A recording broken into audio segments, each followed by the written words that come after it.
கிறிஸ்துவுக்குள் அன்பான கர்த்தர் யாவரும் இயேசு கிறிஸ்து நாமத்தினாலே இந்த காலை வேளையிலே உங்களை வாழ்த்துகிறேன். தேவன் கொடுக்கப்பட்ட வாக்குத்தத்தத்தை பார்ப்போம். அது 1 ராஜாக்கள் 18ஆம் அதிகாரம் 46 வசனம் வாசிப்போம். கர்த்தருடைய கை எலியாவின் மேல் இருந்ததினால் அவன் தன் அறையை கட்டிக்கொண்டு யெஸ்ரயேலுக்கு வருமட்டாக ஆகாபுக்கு முன் ஓடினான். நம்ப முடியாத நிலைமையிலும் ஜெயித்து தருவர். அப்படின்னா இதெல்லாம் சாத்தியமே இல்லை, இதெல்லாம் எங்களால் முடியாது என்று சொல்லக்கூடிய காரியங்களே மனுஷனால் கூடாதது தேவனால் கூடும். எலியா ஒரு தீர்க்கதரிசியை பற்றி பார்க்க போகிறோம். நம்மளை போல பாடு உள்ள மனுஷனாக இருந்தார்.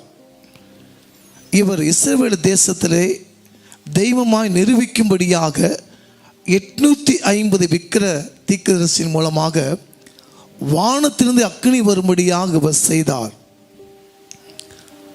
இஸ்ரவேல் ஜனங்கள் அந்நிய தெய்வத்தை கொண்டு பின்பற்றி கடந்து போனார்கள்.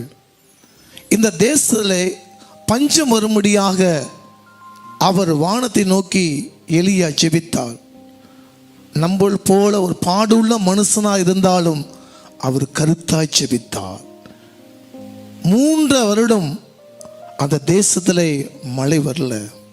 மீண்டும் எலியா தீர்க்கதரிசி 3 ஆண்டுகளுக்கு ஜெபித்தார்.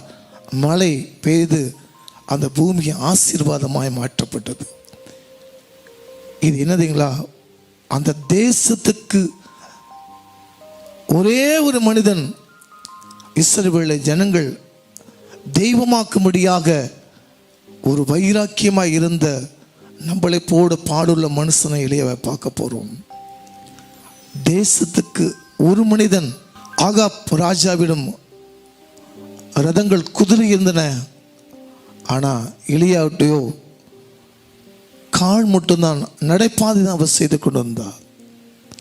இவருக்கு அந்த தேசமே அந்த ஆகாப் ராஜாவுடைய வாழ்க்கையிலே ஒரு ராஜாவுக்கு தனி மனிதனாக, இந்த ஜனங்கள் தேவனை காணும்படியாக ஒரு தனி மனிதனாக யுத்தம் செய்து கர்த்தரை ஏற்றுக்கொள்ள வைக்க வைராக்கியமாக இருந்தார்.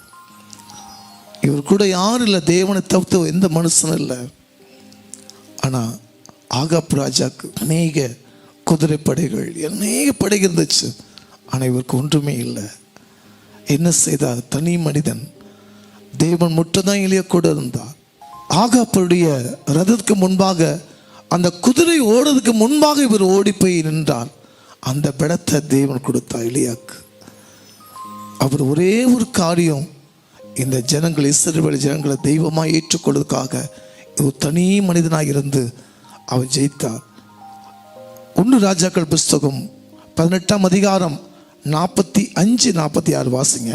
அதற்குள்ளாக வானம் மேகங்களினாலும் காற்றினாலும் கருத்து பெருமழை உண்டாயிற்று. ஆகாப் ரதத்தில் ஏறி யெஸ்ரயேலுக்கு போனான். கர்த்தருடைய கை எலியாவின் மேல் இருந்ததினாலே அவன் தன் அறையை கட்டிக்கொண்டு யெஸ்ரயேலுக்கு வருமட்டாக ஆகாபுக்கு முன் ஓடினான். அந்த குதிரை ரதங்களுக்கு முன்பாக தனி மனிதனாக ஓடி போய் நின்றார் எலியா. ஒரு தனி மனிதன், உங்களை போல பாடுள்ள மனுஷன் இஸ்ரவேலை தெய்வமாக்க கொண்டுபடியாக 850 தீர்க்கதரிசி விக்கிரத்துக்கு ஆராதனைக்கு முன்பாக இஸ்ரவேல் ஜன மெய்யான தேவன் என்று சொல்லக்கூடிய கிருபை, ஒரு தனி மனிதன் அந்த ராஜாவை எதிர்த்து நின்றார். அந்த தேசமே அவருக்கு விரோதமாக நினைச்சு. ஆனால் அந்த ரதங்களுக்கு முன்பாக எலியா ஓடி போய் நின்றார். அந்த ராணி இசபேல் ராணி அவளை கொல்ல துணிக்கிறாங்க.